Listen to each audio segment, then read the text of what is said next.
Hello नमस्कार दोस्तों, स्वागत है आप लोग का हमारे यूट्यूब चैनल में।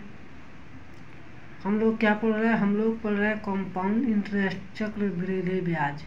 यानी पढ़ रहे हैं चक्रवृद्धि ब्याज में हम लोग 2 वर्षों का चक्रवृद्धि ब्याज निकालना सीख चुके हैं। अब हम लोग को सीखना है क्या है कि अगर रेट अलग अलग दिया रहेगा तब उसका चक्रवृद्धि ब्याज का होगा, ये हम लोग को जानना है। ठीक है, मान लीजिए अगर रेट दे दिया, रेट कितना दे दिया 2%, और फिर उसके बाद कितना दे दे 3%, 3% दे दे। ठीक है, और मान लीजिए रेट दे दे 2% और 3% और समय दे दे 2 वर्ष। समय कितना दे दे 2 वर्ष।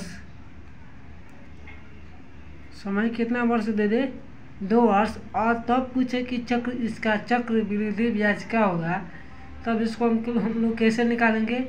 इसका फॉर्मूला क्या होगा? तो देखिए, अगर इसका फॉर्मूला जानना है, अगर इसका वैल्यू निकालना है तो देखिए CI बराबर हो जाएगा परसेंटेज में A प्लस B, यानी A प्लस B फिर प्लस A गुणे B और बट्टा 100। किस में निकल गया? ये परसेंटेज में CI निकल गया। किस में निकल गया? परसेंटेज में हम लोग का CI निकल गया। ठीक है, मान लीजिए यहाँ पे दिया है, रेट दिया है 2%, 3% दिया है और टाइम कितना दिया है 2 वर्ष। और इसका चक्रवृद्धि ब्याज निकालना तो इसका फॉर्मूला क्या होता है A plus B plus A गुणे B या बट्टा 100। जैसे मान लीजिए यहाँ पे दिया है, पहला को क्या मान लेंगे, इसको A मान लेंगे, या दूसरा को 3% को B मान लेंगे। तो यहाँ पे क्या हो जाएगा 2 प्लस 3 फिर प्लस 2 गुणे 3 और बट्टा 100। इसको जोड़िए कितना हो जाएगा 5 और प्लस 6 और बट्टा 100 हो गया। अब इसको जोड़ेंगे तो कितना हो जाएगा?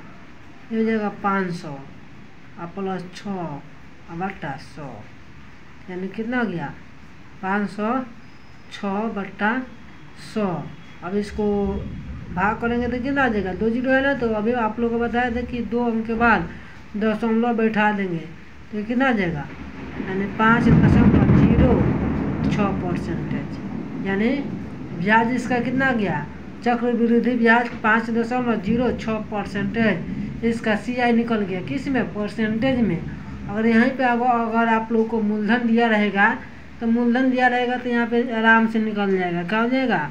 अगर मूलधन निकलना है रुपया में, सॉरी, अगर ब्याज रुपया में निकलना होगा तो क्या आ जाएगा P गुणे परसेंटेज जितना निकाले हैं उतना गुणे, यानी 5.06 बट्टा 100। इतना ही पे निकाल देंगे तो हमारा रुपया में ब्याज निकल जाएगा। ये किस में निकाले हैं? परसेंटेज में निकाले हैं। यहाँ पे किस में निकल जाएगा? रुपया में निकल जाएगा। ठीक है, समझ में आ रहा है आप लोग को? ठीक है, देखिए कैसे हो जाएगा।